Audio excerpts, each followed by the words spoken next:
अध्यक्ष महोदय, खरं तर प्रशांत ठाकूरांचे बरेच टर्म झालेले आहेत. आता त्यांनी एक काय प्रश्न विचारला की ग्रामपंचायतीचं रूपांतर महानगरपालिकेमध्ये झालं तर ग्रामपंचायतीची नियमावली वेगळी असते.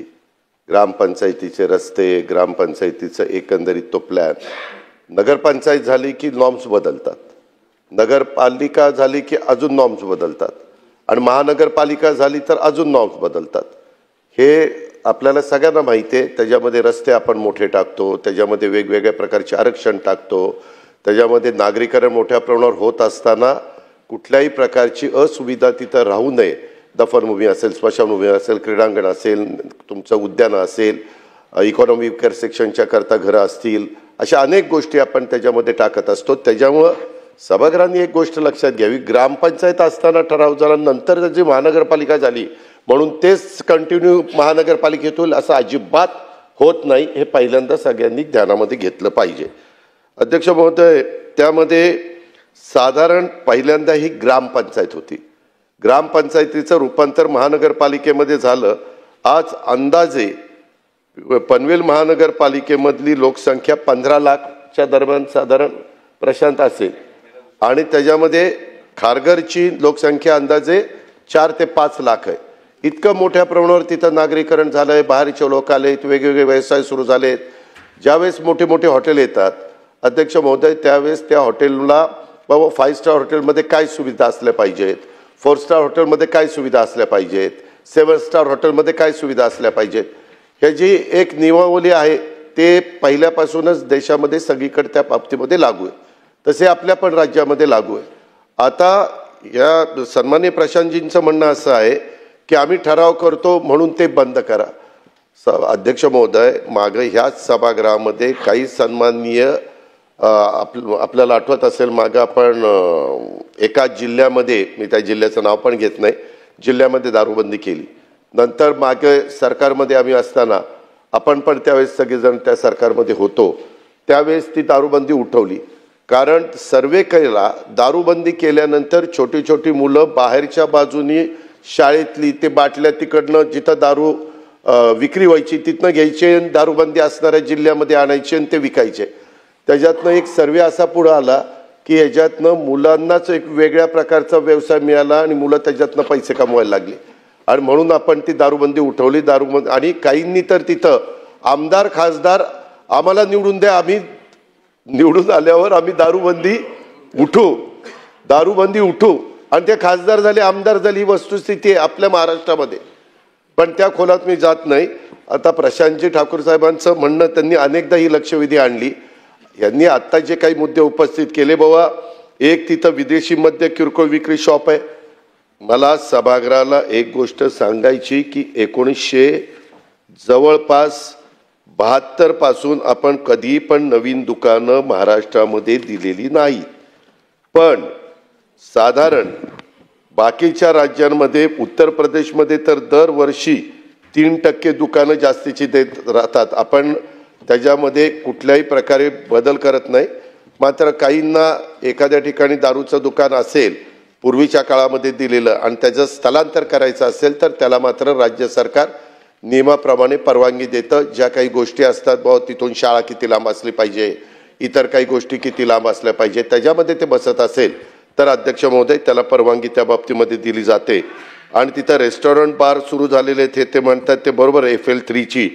पण त्यांनी सांगताना असं सांगितलं की बाबा ते तिथं त्यांना रेस्टॉरंट बारला परवानगी दिलेली असली तरी ते तिथं वेगळे काही गोष्टी करतायत, दारू म्हणजे ॲडव्हर्टाइजमेंट करतायत असं काही सांगितलंय.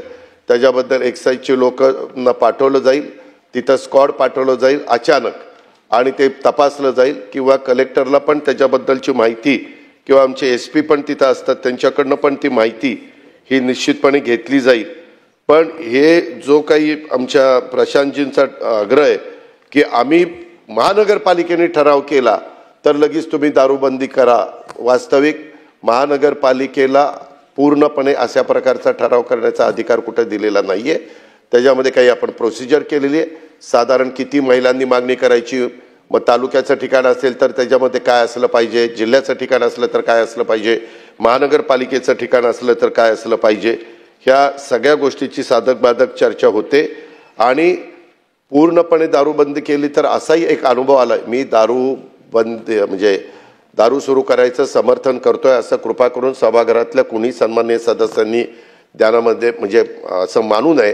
पण दारूबंदी एखाद्या भागात पूर्ण असली, आज देशामध्ये पण काही काही राज्यामध्ये दारूबंदी आहे, परंतु तिथून वेगळ्या मार्गाने एवढी मोठ्या प्रमाणावर दारू पुरवली जाते, हातभट्ट्या तिथं वाढल्या जातात, मग त्याच्यातनं वेगवेगळे प्रकार होतात, त्याच्यातून कधी कधी मनुष्यहानी त्या बाबतीमध्ये होती। अशा प्रकार कुठल्याही परिस्थितीत आपल्या पण महाराष्ट्रात काही भागामध्ये तशा प्रकारे घडलेले आहेत।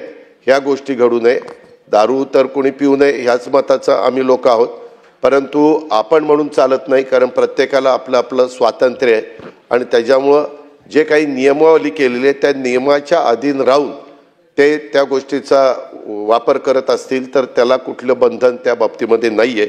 ही पण गोष्ट मी सभागृहाला लक्षामध्ये आणून देऊ इच्छितो आणि प्रशांतजी ठाकूर आणि त्यांच्या मार्फत राज्याला पण सांगू इच्छितो की असं कधीही महानगरपालिकेने ठराव केला म्हणून दारूबंदी त्या ठिकाणी केली जाईल असं कधी होणार नाही।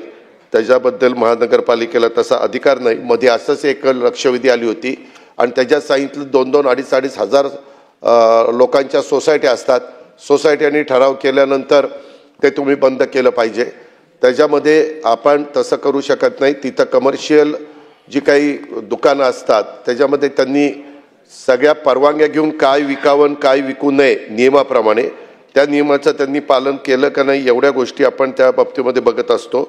ही पण बाब आपण लक्षात घ्यावी आणि सहज मी सभागृहाला सांगू इच्छितो की आपल्या इथं राज्यामध्ये 2 जिल्हे आपण कोरडे जिल्हे जाहीर केलेले, एक म्हणजे वर्धा आणि दुसरा म्हणजे गडचिरोली आणि ते वगळता 338 तालुक्यामध्ये 108 तालुक्यात आज एक देखील अशा पद्धतीचं दुकान नाही आहे आणि राज्यात फक्त 1713 विदेशी मद्य विक्रीची दुकानं त्या बाबतीमध्ये आहेत। बाकीचं जर आपण बघितलं लोकसंख्येचा विचार करता तर तेलंगणामध्ये लोकसंख्या ज्या प्रकारे आहे त्या लोकसंख्येच्या मागं मोठ्या प्रमाणावर दारूची दुकानं वेगवेगळ्या भागात आहे आणि ह्याच्यातून उत्पन्न मिळतं असं नाही, परंतु जर ती दुकानं नाही दिली म्हणजे त्या भागामध्ये तर हातभट्टीचा धंदा वगैरे हे गोष्टी वाढतात। तेही वाढू नये म्हणून पोलीस यंत्रणा नेहमी सतर्क असते। परंतु अध्यक्ष महोदय, आपण पण जळगाव जिल्ह्याचं प्रतिनिधित्व करता, आपल्याला पण माहिती आहे फार त्याच्यामध्ये काटेकोरपणे लक्ष ठेवावं लागतं। मी सभागृहाला प्रशांतजींच्या प्रश्नाला उत्तर देताना एवढंच सांगेन की ह्या बाबतीमध्ये जे काही नियम आहेत नियमावलीच्या बाहेर जाऊन तिथं काही प्रकार चाललेले असतील तर ते बंद करण्याच्या करता राज्य सरकार पूर्णपणे कारवाई करेल।